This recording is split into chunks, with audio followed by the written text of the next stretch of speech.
नमस्कार, मैं अशोक कुमार पांडे और स्वागत है आपका टीसीएच पर। अगर आप लोगों ने शोले फिल्म देखी होगी, हिंदुस्तानी फिल्म है जिसमें अमिताभ बच्चन, धर्मेंद्र, संजीव कुमार वगैरह हैं, तो उसमें एक सीन है जब धर्मेंद्र चढ़ जाता है पानी की टंकी पर हेमा मालिनी के लिए और अमिताभ बच्चन से जब लोग पूछते हैं जो उसका खास दोस्त है, तो अमिताभ बच्चन मुस्कुराते हुए कहता है कि घड़ी घड़ी नौटंकी करता है।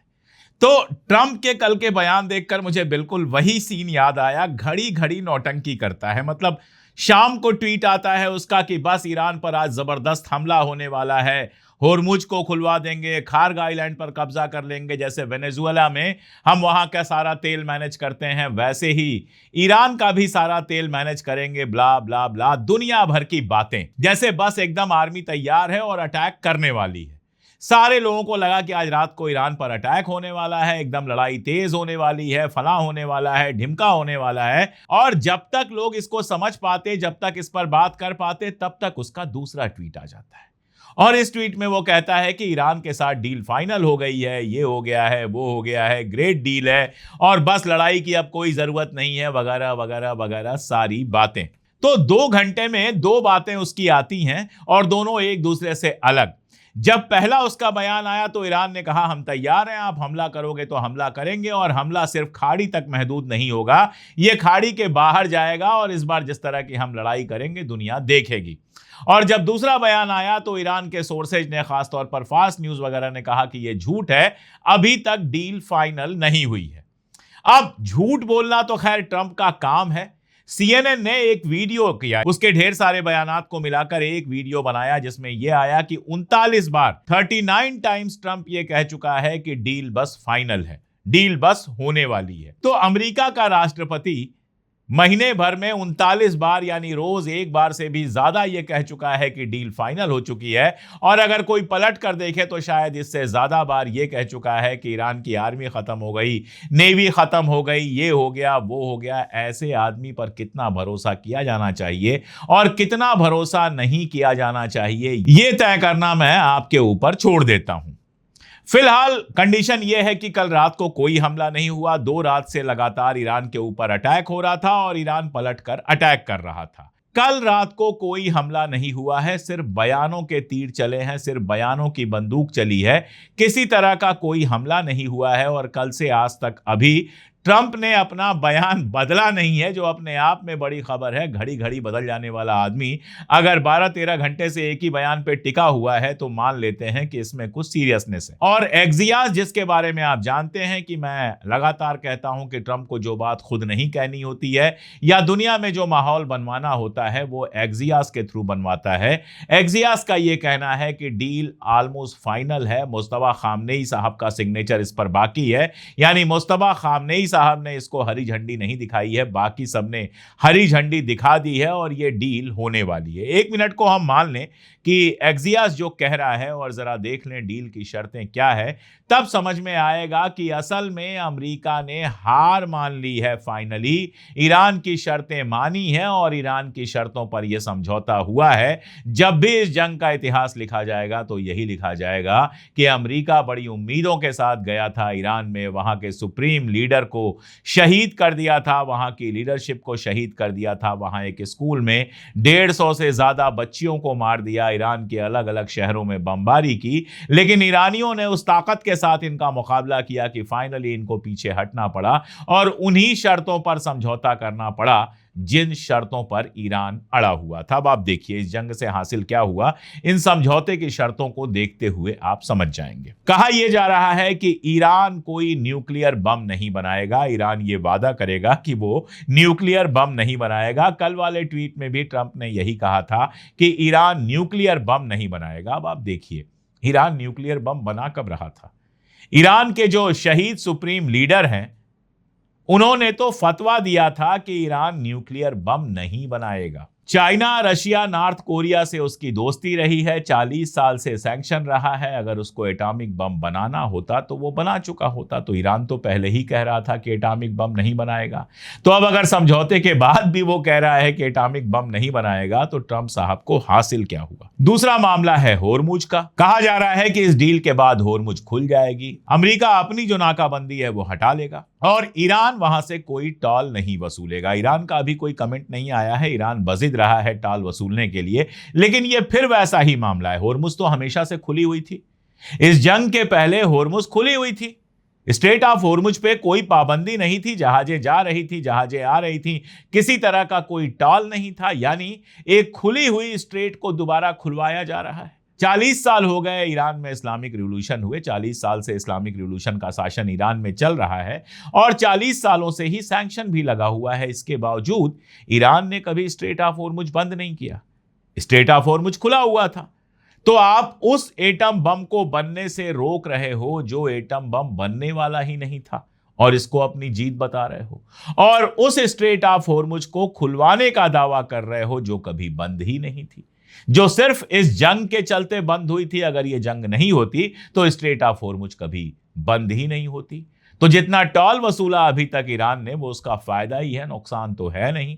और स्ट्रेट ऑफ होर्मुज खुल जाएगी। ये कहा जा रहा है कि 30 दिन में ऐसे हालात बन जाएंगे जैसे जंग के पहले थे, यानी कि जहाज आ पाएंगे, जा पाएंगे। ये बात कही जा रही है। तो आप समझ सकते हो कि यहां भी स्ट्रेट ऑफ होर्मुज को क्लोज करके, बंद करके ईरान ने अमेरिका को झुका दिया। अब तीसरी, चौथी और पांचवी शर्त देखेंगे तो आप पाएंगे कि ये वही शर्तें हैं जिन पर ईरान बात कर रहा था। तीसरी जो शर्त की बात की जा रही है, वो कहा जा रहा है कि सैंक्शंस हटाए जाएंगे ईरान के ऊपर से। तो इस जंग के पहले ईरान के ऊपर सैंक्शन लगे हुए थे, अब ये सैंक्शन हटाए जाएंगे। ईरान अपना तेल इंटरनेशनल मार्केट में बेरोक टोक बेच पाएगा। हिंदुस्तान जैसा मुल्क जो अमेरिकी सैंक्शन के सामने झुक जाता है, वो भी ईरान का तेल खरीद पाएगा और बाकी दुनिया भी ईरान का तेल खरीद पाएगी। इसका असर ये होगा कि इंटरनेशनल मार्केट में तेल की कीमत में कमी आएगी, क्योंकि तेल की सप्लाई बढ़ जाएगी। सऊदी अरब, यूएई और बाकी जो तेल उत्पादन करने वाले, तेल पैदा करने वाले मुल्क हैं, उनके लिए ये कोई बहुत अच्छी खबर नहीं है, क्योंकि उनका प्रॉफिट कम हो जाएगा, मार्केट में सप्लाई बढ़ेगी और मार्केट में डीजल, पेट्रोल यानी क्रूड ऑयल का, ब्रेंट, खासतौर पे ब्रेंट क्रूड का रेट जो है वो घट जाएगा। और ईरान के लिए तो फायदे की ही खबर है, तेल वो बेच पाएगा और तेल से जो पैसा मिलेगा वो ईरान की इकॉनमी को बेहतर बनाने में वो लगा पाएगा। और सैंक्शन सिर्फ तेल से ही नहीं हटेंगे, इसके अलावा भी अलग अलग तरह के जो सैंक्शन लगे हुए हैं वो भी एक एक करके हटेंगे। यानी जल्दी ही वो वक्त आएगा जब ईरान के अंदर आपका वीजा, आपका अमेरिकन एक्सप्रेस और आपका मास्टर जो कार्ड है वो चलेगा। ईरान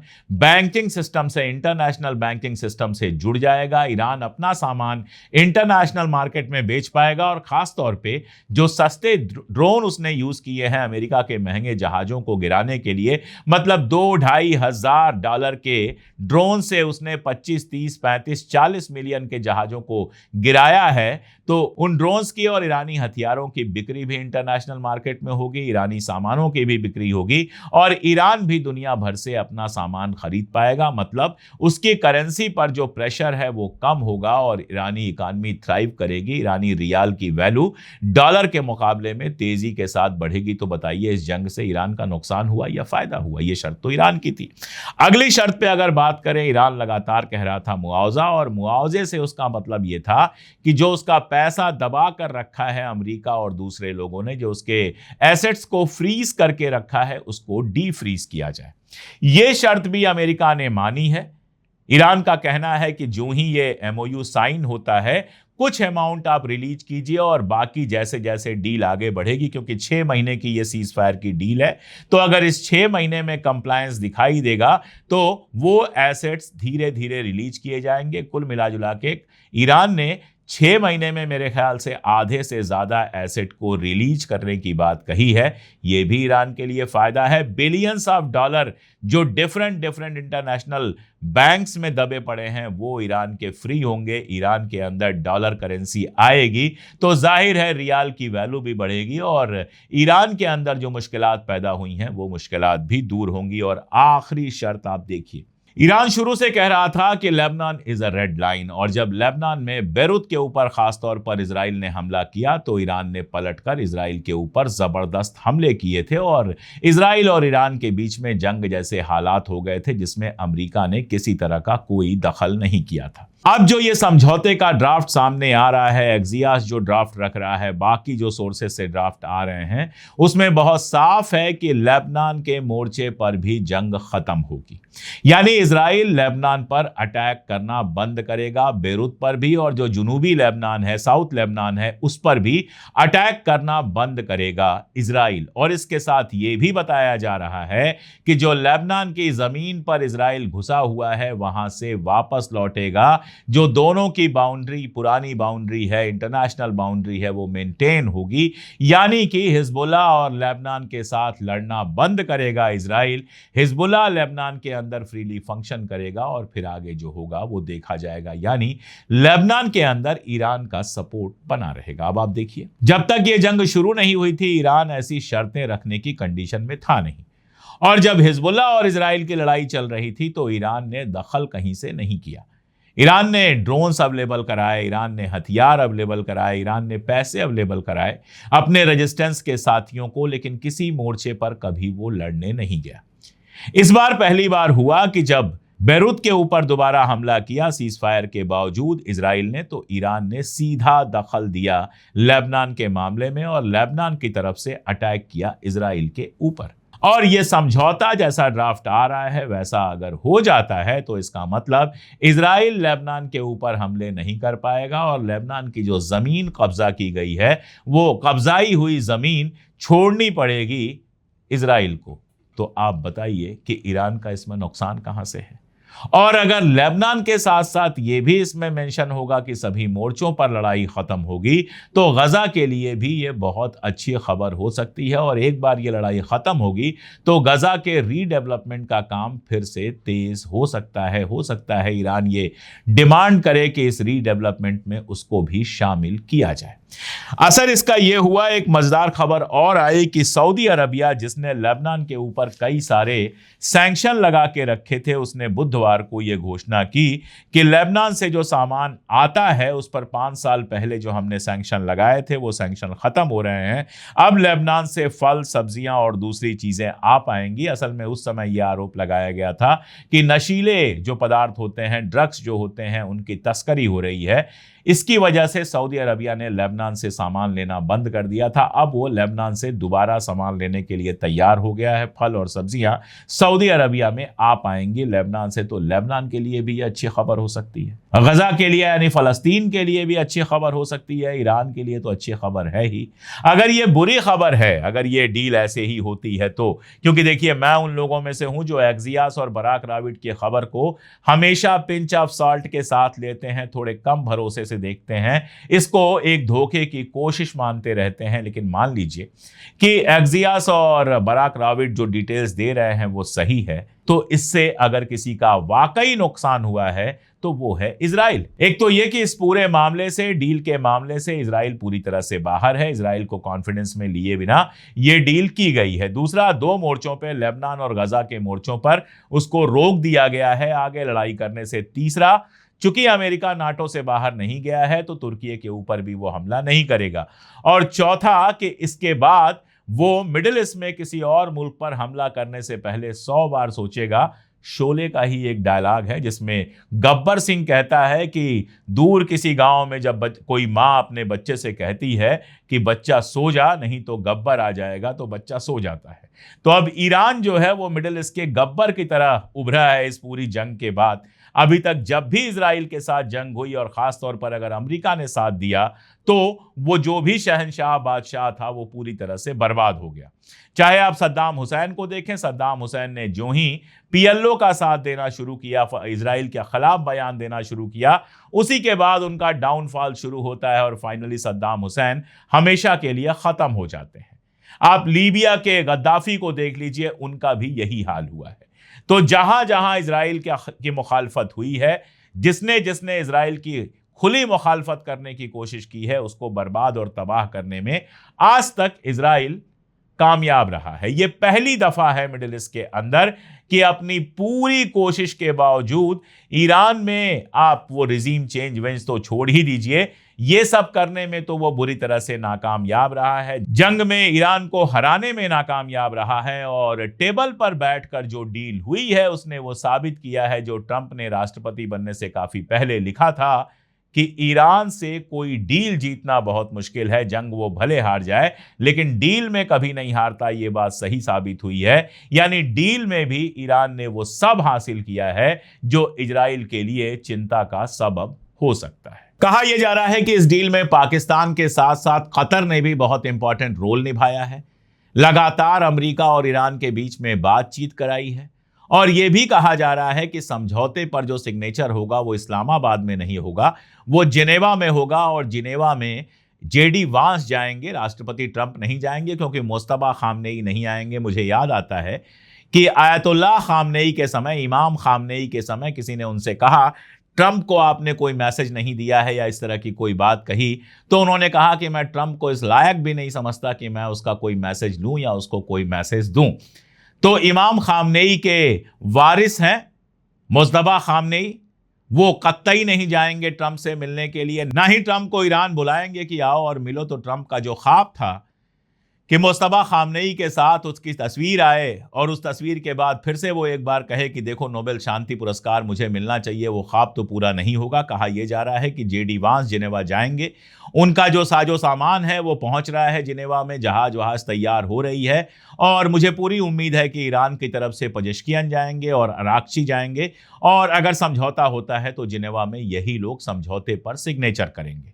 और इसका नाम जो दिया जाएगा वो इस्लामाबाद डिक्लेरेशन दिया जाएगा। 6 महीने के लिए ये एमओयू होगा, यानी 6 महीने तक सीज फायर रहेगा। 6 महीने बाद दोबारा इसको रिव्यू किया जाएगा। अगर अमेरिका और ईरान दोनों समझौते पर टिके रहते हैं, समझौता टूटता नहीं है, तो 6 महीने बाद फाइनल जंगबंदी, जंग की समाप्ति, जंग के खात्मे का ऐलान किया जाएगा। अब आप देखिए, मैं आखिरी बात कहे बिना बात पूरी नहीं करूंगा। अगर ये एमओयू हो भी जाता है तो मैं उन लोगों में से रहूंगा जो इन 6 महीने को बहुत क्लोजली देखेंगे, क्योंकि अमेरिका और इजराइल का रिकॉर्ड है सीज फायर करने के बाद पीठ में छुरा भोंकना।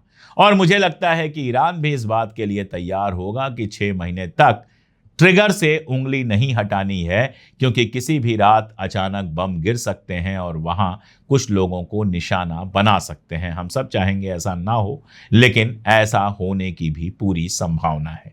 तो फिलहाल मान के चलते हैं कि डील हो गई है, फिलहाल मान के चलते हैं कि इस हफ्ते कोई अच्छी खबर आ सकती है। बाकी आप जानते हैं ट्रंप और इजराइल शैतान के 2 अलग अलग नाम हैं, इसलिए आज रात को ही फिर हमला हो जाए तो उसमें भी कम से कम मुझे कोई अचरज नहीं होगा। आज के लिए इतना ही, बहुत शुक्रिया।